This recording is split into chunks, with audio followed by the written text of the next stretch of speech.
చూస్తున్నాం. మరి ఇక్కడ మొదటిగా మునిగేది యేసు ప్రభులు వారే. కానీ ఇక్కడ శిష్యులు కేకలు వేస్తూ మేము నశించబోతున్నాము, నీకు చింత లేదా అని యేసయ్యను వారు ప్రశ్నిస్తున్నారు. మరి ఇక్కడ దేవుని వాక్యాన్ని మనము జాగ్రత్తగా గమనిస్తే మరి యేసయ్య ఈ భూమి మీదకి వచ్చింది నశించిన దానిని వెతికి రక్షించడానికి ఆయన వచ్చాడు. మరి వెతికి రక్షించడానికి వచ్చినటువంటి బోధకుడు శిష్యులు నశించిపోతూ ఉంటే శిష్యులు మరి ఇక్కడ వారి ధోనిలో మరి ఆ సముద్రము ఆ అలలకు వారు మునిగిపోతూ ఉంటే దేవుడు అలా చూస్తూ ఎందుకు ఆయన ఉంటాడు? ఒకసారి ఆలోచన చేద్దాం. సంఘమ మరి శిష్యులు చెప్తున్న మాట ఇక్కడ మనము గమనిస్తున్నాం. నీకు చింత లేదా? పేతురుగా రాసిన మొదటి పత్రిక 5వ అధ్యాయం 7వ వచనాన్ని మనం గమనిస్తే ఆయన మిమ్మల్ని గురించి చింతించుచున్నాడు కాబట్టి మీ చింత యావత్తు ఆయన మీద వేయండి. శిష్యులు అడుగుతున్నాడు, నీకు చింత లేదా అంటున్నారు. మరి ఇక్కడ ఆయన మిమ్మల్ని గురించి చింతించుచున్నాడు కాబట్టి ఇప్పుడు యేసయ్యకు మనల్ని గురించినటువంటి చింత ఉందా లేదా? మన గురించిన చింత యేసయ్యకు ఉంది. తప్పుడు సంఘము గమనించుదాం. ఆయన మిమ్మల్ని గురించి చింతించుచున్నాడు, మీ చింత యావత్తు ఆయన మీద వేయుడి అని దేవుని వాక్యము సెలవిస్తుంది. కాబట్టి రోజు మన చింతలో ఉంటే, మనం బాధలో ఉంటే, సమస్యల్లో ఉంటే, ఇరుకు ఇబ్బందుల్లో ఇక్కట్లో ఉంటే, ఒకవేళ మన గురించి మరి చింతించేవారు మరి ఎవరైనా ఉన్నారో అంటే అది మన ప్రభు అయిన యేసుక్రీస్తు వారే. ఆయన మన గురించి చింతిస్తూ ఉన్నాడు. మరి శిష్యులు అంటున్నాడు, మేము నశించిపోతున్నాము, నీకు చింత లేదా అని ప్రశ్నిస్తున్నారు. అప్పుడు సంఘము గమనించుదాం. కాబట్టి యేసు అంటున్నాడు, ఆయన మిమ్మల్ని వచ్చి చింతించుచున్నాడు. మరి ఇక్కడ దేవుని వాక్యంలో జాగ్రత్తగా మనం గమనిస్తే శిష్యుల చింతకు కారణం ఏంటో తెలుసా? వారి యొక్క అపనమ్మకం. వారి చింతకు కారణముగా బైబిల్లో మనం చూస్తున్నాం. యేసు అంటున్నాడు, మరి ఇక్కడ చక్కటి మాటలు ఇక్కడ రాయబడినాయి. మీరెందుకు భయపడుచున్నారు? మీరు ఇంకా నమ్మిక లేక ఉన్నారా అని వారితో చెప్పాను. మీరు ఇంకా నమ్మిక లేక ఉన్నారా? మరి వారు ఆ యొక్క తుఫానుకు, ఆ అలజడికి, ఆ సముద్రపు మరి ఆ దోషకు మరి వారు అలాగే మరి భయపడటకు కారణం ఏంటో తెలుసా? వారు అపనమ్మిక. కాబట్టి రాత్రి సంఘంగా గమనించున్నాం. దేవుని వాక్యం సెలవిస్తుంది ప్రేరా. మరి ఇక్కడ శిష్యులు అంటారు, మీకు చింత లేదా అంటే అపోస్తలుడైన పేతురు గారు రాస్తున్న పత్రికలో ఆయన మిమ్మల్ని గురించి చింతించున్నాడు. కాబట్టి ఆయన వాళ్ళ గురించి ఆయన చింత ఆయనకు ఉంది అనే సమయంలో మీ గమనానికి తీసుకొని వస్తున్నాం. అయితే చింతకు కారణం ఏంటంటే అపనమ్మిక అనే సమయంలో మీ గమనానికి తీసుకుని వస్తున్నాం. ఈ రాత్రి చింత తీరాలి అంటే అపనమ్మికకు బదులుగా ఏముండాలి? నమ్మకం ఉండాలి. కాబట్టి నమ్మకం ఉంటే ఎవరైతే మరి ఇక్కడ దేవుని నమ్ముతున్నారో, మరి ఎవరైతే దేవుని నమ్మిక ఉంచారో మరి వారి జీవితంలో చింతలు తొలగిపోతాయి. యాయిరుతో యేసు అన్నాడు, భయపడకు, నమ్మిక మాత్రము ఉంచు. కాబట్టి యాయిరు భయపడలేదు, యేసయ్య మీద నమ్మిక మాత్రం ఉంచాడు. తన నమ్మిక చొప్పున దేవుడు యాయిరు యొక్క కుటుంబ జీవితంలో దేవుడు గొప్ప కార్యాన్ని దేవుడు ఆయన చేసినట్లు సమయంలో మీ గమనానికి తీసుకొని వస్తున్నాం. కాబట్టి మరి చింతలు తీరాలి అంటే మరి యేసు ప్రభుల వారి మీద ఏముండాలా? నమ్మకం ఉండాలి. యేసు అంటాడు, నీ నమ్మిక చొప్పున నీకు కనుగొను గాక అనే సమయంలో దేవుని వాక్యము సెలవిస్తుంది. ఇక మనం చూస్తే 4వదిగా కొరింథీ మొదటి పత్రిక 7వ అధ్యాయం 32వ వచనాన్ని చదువుదాం. కొరింథీ మొదటి పత్రిక 7వ అధ్యాయం 32వ వచనం. మీరు చింత లేని వారి ఉండవలనని కోరుచున్నాను. చాలండి. అపోస్తలుడు పౌలు గారు కొరింథీ సంఘములకు ఆయన పత్రిక రాస్తూ కొరింథీ సంఘములో ఉన్న విశ్వాసులకు ఆయన చెప్తున్నాడు, మీరు చింత లేని వారి ఉండవలనని కోరుచున్నాను. మరి ఇక్కడ కొరింథీ సంఘము యొక్క కాపరి, మరి కొరింథీ సంఘమును నిర్మించిన, సంఘమును స్థాపించినటువంటి అపోస్తలుడైన పౌలు గారు కొన్ని సంఘములో ఉన్న విశ్వాసులు వారి కుటుంబాలలో వారి చింతలో ఉంటే మరి వారిని ఆయన కోరుకుంటున్నాడు. మీరు చింత లేని వారై ఉండాలి అని నేను కోరుకుంటున్నాను అని పౌలు గారు వారితో చెబుతున్నారు. కాబట్టి సంఘము ఈరోజు చింత లేని సంఘముగా, కుటుంబాలుగా ఉండాలి అంటే ఈరోజున దేవుని వాక్యం శ్రమిస్తుంది. 118వ కీర్తన 8-9 చరణాలు గమనిస్తే, మనుషులను నమ్ముకున్నట్టు కంటే యెహోవాను ఆశ్రయించుట మేలు, రాజులను నమ్ముకున్నట్టు కంటే యెహోవాను ఆశ్రయించుట మేలు. కాబట్టి మరి ఇక్కడ పౌలుగా చెప్తున్నాడు, మీరు చింత లేని వారై ఉండాలని మరి నేను కోరుకుంటున్నాను. కాబట్టి ఈరోజు దేని గురించి మీరు చింతిస్తున్నారో, ఈరోజు మీరు చింత లేని వారుగా ఉండాలి అంటే మరి ఇక్కడ ఎవరిని ఆశ్రయించాలంట? దేవుణ్ణి. ఏంటి మరి ఇక్కడ మనుషులను కాదు, అధికారులను కాదు, నాయకులను కాదు, లేకపోతే మరి ప్రజలను కాదు, లోకమును కాదు, మరి ఇక్కడ దేవుణ్ణి ఆశ్రయించాలి అని దేవుని వాక్యము సెలవిస్తుంది. 31వ కీర్తన 19వ చరణాన్ని మనము చదువుదాం. 31వ కీర్తన 19వ చరణం. నీ యందు భయభక్తులు గల వారి నిమిత్తం నీవు దాచి ఉంచిన మేలు ఎంతో గొప్పది. కాబట్టి వాక్యం చెప్తుంది, మరి రాయబడిన మాట గమనిస్తే, నరుల ఎదుట నిన్ను ఆశ్రయించు వారి నిమిత్తము నీవు సిద్ధపరిచిన మేలు ఎంతో గొప్పది. కాబట్టి నరుల ఎదుట నిన్ను ఆశ్రయించు వారి నిమిత్తము నీవు సిద్ధపరిచిన మేలు ఎంతో గొప్పది. కాబట్టి రోజు మరి మీరు చింతలో ఉంటే మరి ఆ చింతలో మీరు చింతించవద్దు. అపోస్తలుడైన పౌలు గారు కోరుకుంటున్నాడు. మరి పౌలు గారు కోరుకుంటున్నది ఏంటి? చింతించవద్దు అని కోరుకుంటున్నాడు. మరి ఏం చేయాలి? కాబట్టి మీరు మనుషులను ఆశ్రయించవద్దు, మరి అధికారులను ఆశ్రయించవద్దు, రాజులను, మనుషులు లేకపోతే మరి లోకమును ఆశ్రయించవద్దు. మరి ఇక్కడ మీరు దేవుణ్ణి మీరు ఆశ్రయించండి. దేవుణ్ణి ఆశ్రయిస్తే ఎవరి ఎదుట? నరుల ఎదుట దేవుణ్ణి ఆశ్రయించు వారి నిమిత్తం నువ్వు సిద్ధపరిచిన మేలు ఎంతో గొప్పది అని దేవుని వాక్యము సెలవిస్తుంది.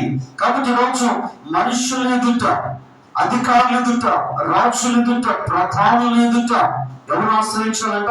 మనం ఆరాధిస్తూ ఉన్న యేసు ప్రభువుని మనము ఆశ్రయించాలి. ఆయన ఆశ్రయిస్తే మరి వారి నిమిత్తము దేవుడు దాచి ఉంచిన మేలు ఎంతో గొప్పది అని దేవుని వాక్యము సెలవిస్తుంది కదా. కాబట్టి ఆయన మన కొరకు ఆయన సిద్ధపరిచిన మేలు, ఆయన ఏం సిద్ధపరిచాడంట? మేలును సిద్ధపరిచాడు. అది ఎంతో గొప్పది అని దేవుని వాక్యము సెలవిస్తుంది కదా. కాబట్టి దేవుడు ఆయన మేలుతో తృప్తిపరిచే దేవుడు. ఆయన మేలుతో తృప్తిపరిస్తే ఇక చింతకు అవకాశము లేదు. 34వ కీర్తన 10వ చరణాన్ని కూడా మనం చదువుదాం. సింహపు పిల్లలు లేని వెలువై ఆకలి కొనను, యెహోవాను ఆశ్రయించు వారికి ఏ మేలు కొద్దువాయి ఉండదు. కాబట్టి దేవుని ఆశ్రయిస్తే ఏ మేలు కూడా కొద్దువ ఉండదు, ఏ మేలు కొద్దు ఉండదు. కానీ ఇలా చింత దేని గురించి? కొద్దువని గురించి చింత, లోటుని గురించి, లేమిని గురించి, కొరతని గురించి చింత. కానీ రోజు మరి ఇక్కడ పౌలు గారు అంటాడు, అయ్యా మీరు చింతించవద్దు, నేను కోరుకుంటున్నా. కాబట్టి రోజు సంఘము చింతించకూడదు అంటే మరి ఇక్కడ సంఘం ఏం చేయాలో తెలుసా? మరి దేవుని ఆశ్రయించాలి. మనుషులను కాదు, రాజులను కాదు, అధికారులను కాదు, దేవుని ఆశ్రయించాలి. దేవుని ఆశ్రయించిన వారి నిమిత్తం దేవుడు సిద్ధపరిచిన మేలు ఎంతో గొప్పది. వాక్యం చెప్తుంది, దేవుని ఆశ్రయించే వారికి ఏ మేలు కొద్దువ అయి ఉండదు అని వాక్యం సెలవు. అంటే నీ చింత దేనికొచ్చు ప్రతి చింతను కూడా దేవుడు ఆయన తీరుస్తాడు అని వాక్యము శ్రమిస్తుంది. ఐదవదిగా ఒక మాట చెప్పింది నేను ముగిస్తా. ఫిలిప్పీ పత్రిక 4వ అధ్యాయం 19వ వచనాన్ని మనము చదువుదాం. ఫిలిప్పీ 4:19. కాగా దేవుడు తన ఐశ్వర్యము చొప్పున క్రీస్తు యేసునందు మహిమలో మీ ప్రతి అవసరమును తీర్చును. చదువు వాక్యం చెప్తుంది, మరి ప్రతి అవసరమును దేవుడు తీర్చును. 34వ కీర్తన 9వ చరణాన్ని మనం చదువుదాం. 34వ కీర్తన 9వ చరణం. యెహోవా భక్తులారా ఆయన యందు భయభక్తులు ఉంచుడి, ఆయన యందు భయభక్తులు ఉంచు వారికి ఏమీ కొదువ లేదు. కాబట్టి వాక్యం చెప్తుంది, దేవుడు మన ప్రతి అవసరమును తీర్చును. ప్రతి అవసరాన్ని దేవుడు తీరుస్తాడు. అవసరాలు తీర్చబడితే ఇక చింత ఉండదు. ఏంటి? అవసరాలు నిమిత్తమై చింత, అవసరాలు తీర్చబడక చింతలో మనము ఉన్నాము. ఆ చింత నిన్ను దిగులకు, నిన్ను కృంగదీస్తుంది, నిన్ను దుఃఖానికి, నిన్ను వ్యాధులకు గురి చేస్తుంది.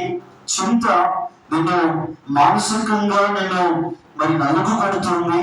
అయితే వాక్యం చెప్తుంది, దేవుడు ప్రతి అవసరాన్ని తీరుస్తాడు. ప్రతి అవసరాన్ని తీర్చబడాలంటే ఆయన భయభక్తులు ఉంచండి, ఆయన భయభక్తులు ఉంచడానికి ఏమీ కొదువలేదు. కాబట్టి ప్రతి అవసరత, ప్రతి అక్కర తీర్చబడాలంటే ఏముండాలంట? భయభక్తులు. కాబట్టి భయభక్తులు ఉన్న వారికి ఏ చింత ఉండదు. ఎందుకంటే భయభక్తులు ఉంచిన వారికి ఏది కూడా కొదువ లేదు అని బైబిల్ గ్రంథము సెలవిస్తుంది. నా ప్రియ సహోదరుడా, సహోదరి, యేసు అంటున్నాడు, చింతింపుకొని. ఈరోజు ఒకసారి మీ గమనానికి, మీరు దేని గురించి చింతిస్తున్నారు? ఆరోగ్యాన్ని గురించి చింతిస్తున్నారా? ఆర్థిక పరమైన స్థితిగతులను గురించి చింతిస్తున్నారా? కుటుంబాన్ని గురించి చింతపడుతున్నారా? లేకపోతే వ్యక్తిగతంగా చింత ఎదుగా మీరు ఉన్నారా? ఒకవేళ చదువుని గురించిన చింత, ఉద్యోగాన్ని గురించినటువంటి చింత, వ్యాపారముని గురించినటువంటి చింత, ఇక్కడ ఇంకా దేన్ని గురించిన చింత నువ్వు కలిగి ఉన్నావో, ఈ రాత్రి యేసు అంటున్నాడు, చింతింపకుడి అని వాగ్దానం చేస్తున్నాడు దేవుడు. చింతించవద్దు. కాబట్టి దేవుడు ఆయన మాట నమ్మదగినది, ఆయన మాట ఎంతైనా కూడా నమ్మదగినది. ఆయన చింతించవద్దు అంటున్నాడు. అయితే ఈరోజు ఇక్కడ దేవుని మాట విని రోజున ఈ చింత తొలగాలి అంటే, ఈ చింత తీరాలి అంటే, ఈ చింతలో నుండి నీకు విడుదల కలగాలంటే, ఒకటి నువ్వు ప్రార్థన చేయాలి. ఏంటి? ప్రార్థన చేయాలి. ప్రార్థన చేసినప్పుడు ఇక్కడ ప్రార్థన జీవితాన్ని కలిగి ఉన్నప్పుడు దేవుని చింతలను ఆయన తొలగిస్తాడు. రెండవది, మొదటి ప్రాధాన్యత దేవునికి ఇవ్వాలి. ఇక్కడ ఏంటి? మొదటి ప్రాధాన్యత దేవునికి సంబంధించిందంటే ఆయన అప్పగించబడిన పనిని నమ్మకంగా చేయుటలో. రెండవది, ఇక్కడ న్యాయపరమైన వాటిలో మన న్యాయంగా మనం బ్రతికినప్పుడు దేవుడు మన చింతలను ఆయన తీరుస్తాడు. మూడవది, ఇక్కడ దేవుని మీద నమ్మకము మనం ఉంచినప్పుడు మన చింతను దేవుడు ఆయన తొలగిస్తాడు. నాలుగవదిగా, దేవుని మనము ఆశ్రయించినప్పుడు ఇక్కడ లోకముని కాదు, దేవుని ఆశ్రయించినప్పుడు దేవుడు మన చింతను ఆయన తీరుస్తాడు. ఐదవదిగా, భయభక్తులు ఉంచినప్పుడు దేవుడు మన చింతను తీరుస్తాడు. కాబట్టి రాత్రి ఒకసారి ఆలోచన చేద్దాం. ఒకవేళ ఎవరైనా ఆరోగ్యం సరిగా లేక డాక్టర్ గారి దగ్గరికి వెళ్తే, డాక్టర్ గారు ఇక్కడ కొన్ని ప్రశ్నలు అడుగుతారు. ఇప్పటి నుంచి ఇలా ఉంది, లేకపోతే కొన్ని ప్రశ్నలు అడిగి, ఎందుకు డాక్టర్ గారు ఇవన్నీ అడుగుతాడంటే, అసలు ఆ రోగానికి కారణం ఏంటో ఆయన తెలుసుకోవాలి. తెలుసుకున్న తర్వాత ఆయన మందులు ఇస్తాడు. అవునా? కాబట్టి ఆ కారణానికి తగ్గట్టుగా మందులు ఇస్తేనే ఆ జబ్బు నయమవుతుంది. కాబట్టి రోజు చింతలు తీరాలి అంటే, మరి ఆ చింతకు కారణము ఏంటో అంటే ఆ చింతకు కారణం ఏంటో తెలుసుకోవాలి. ఆ చింతకు కారణాన్ని తెలుసుకొని మరి మొదట మరి ఆ కారణాలు ఏంటి, ఒకవేళ ప్రార్థన జీవితం లేదేమో నీ చింతకు కారణం అంటే ప్రార్థన చేయటం లేదేమో, ప్రార్థన చేయటానికి మరి సమయం ఉన్నా మరి సమయాన్ని ప్రార్థనకు కేటాయించడం లేదేమో, అందుకని జీవితంలో చింతలతో ఉన్నావేమో, మరి మొదటి ప్రాధాన్యత దేవునికి ఇవ్వడం లేదేమో, దానివల్లనే నీ జీవితంలో చింతలకు దేవుడు అనుమతినిచ్చాడేమో, దేవుడు అప్పగించిన పనిని నమ్మకంగా చేయటం లేదేమో, న్యాయపరమైన వాటిలో న్యాయంగా నీతిగా ఒకవేళ నువ్వు బ్రతుకుటం లేదేమో, ఎక్కడో మోసం ఎక్కడో అన్యాయం ఉందేమో ఒకసారి ఆలోచన చేద్దాం. లేదా ఒకవేళ దేవుని మీద నమ్మకం లేని నమ్మదగిన దేవుని ఆరాధిస్తున్నాం కానీ దేవుని మీద నమ్మకం లేదేమో, తప్పుడు సంఘంలో గమనించుదాం.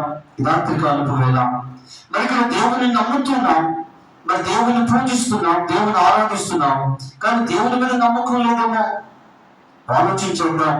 మరి దేవుని మీద నమ్మకం లేకపోవడం వలన నీ చింతలకు అదొక కారణమేమో ఆలోచించేద్దాం.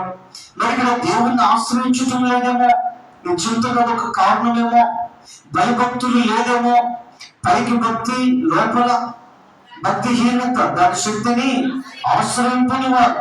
ఒకవేళ అలాంటి కారణాన్ని బట్టి ఒకవేళ నీ జీవితంలో చింతలు నీ జీవితంలో అనుమతించబడ్డాయేమో ఆలోచించేద్దాం. అండి మొదట చింతకు కారణం ఏంటో తెలుసుకొని ఆ కారణాలను మరి నువ్వు సరి చేసుకోగలిగితే, నువ్వు సరిదిద్దుకోగలిగితే, ఆ కారణాల విషయమై దేవుని ఎదుట పశ్చాత్తాపడగలిగితే ఖచ్చితంగా దేవుడు చింతలను తొలగిస్తాడు. దేవుని వాక్యం అంటుంది ఆయన మిమ్మల్ని వచ్చి చింతించుచున్నాడు కాబట్టి మీ చింత యావత్తు ఆయన మీద వేయండి. కాబట్టి ఒకవేళ మన చింతలో ఉంటే మన గురించి ఎవరు కూడా చింతించేవాడు లేరు. అంటే వీరికి ఎలాగే జరగాలి, వీరికి ఎలాగే కావాలి కాబట్టి ఇలా ఒకవేళ అనుకోవచ్చేమో, కానీ దేవుడు కదా ఆయన చింతిస్తున్నాడు. కాబట్టి ఇప్పుడు ఏం చేయాలంట, చింత యావత్తు ఆయన మీద వేయండి. మరి చింత యావత్తు ఆయన మీద వేయాలి. వాక్యం చెప్తుంది చింత యావత్తు ఆయన మీద వేయాలంటే ఏంటి, వాక్యానికి లోబడదాం, వాక్యాన్ని అనుసరిద్దాం, వాక్యానికి మరి మొదటి ప్రాధాన్యతనిద్దాం. కాబట్టి ప్రార్థన జీవితం మొదటి ప్రాధాన్యత దేవునికి, మరి దేవుని మీద నమ్మిక, అలాగే దేవుణ్ణి ఆశ్రయించడం, భయభక్తులు కలిగిన జీవితం.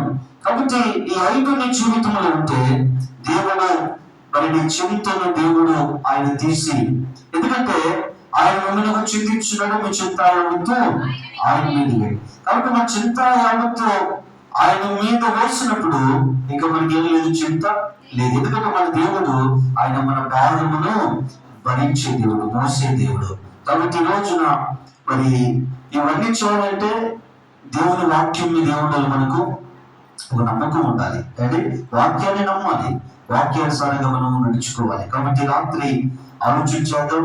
మరి దేవుని గురించి చాలాసార్లు మరి మనం ఏదైనా చింతలో ఉంటే, దిగుళ్ళు బాధలు ఉంటే మరి మనుషుల దగ్గరికి వెళ్ళి వారితో మనం గోడు చెప్పుకుంటాం, వారి దగ్గరికి కొన్నిసార్లు కన్నీరు కాలుస్తాం. కానీ రోజు మనుషులు ఒకవేళ నీ గోడు విని నీ మీద జాలి పడొచ్చేమో, బహుశా కేవలము మరి అలా జరిగింది ఇలా జరిగింది అనొచ్చేమో, కానీ నీ చింతను వారు పరిష్కరించలేరు, తీర్చలేరు.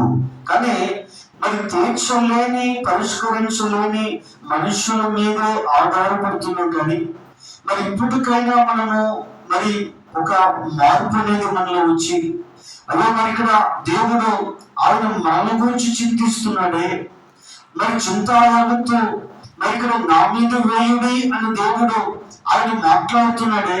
కాబట్టి ఇప్పటికైనా దేవుని వైపు చూద్దాం, మరి ఇప్పటికైనా ఎందుకు మరి ఇక్కడ దేవుని వైపు తిరుగుదాం, ఆయన మీద ఆధారపడదాం, ఆయన మీద ఆనుకుందాం అని ఈ దినాన చక్కటి తీర్మానం తీసుకుందాం. కాబట్టి రాత్రి అటు కృప దేవుడు మనకు దయచేయను గాక. అని ప్రార్థించేద్దాం. మరి ఈ సమయంలో కుటుంబ సభ్యులు వారు మాత్రమే లేచి కొంచెం ముందుకు రావాలి మనం చేస్తున్నా అని. ప్రార్థన చేస్తూ ఉండగా మరి కుటుంబ సభ్యులు లేచి ముందుకు మరి మీరు వచ్చినట్లయితే చివరిగా ప్రార్థన ఆశీర్వాదంతో మనం ముగిద్దాం. యేసయ్య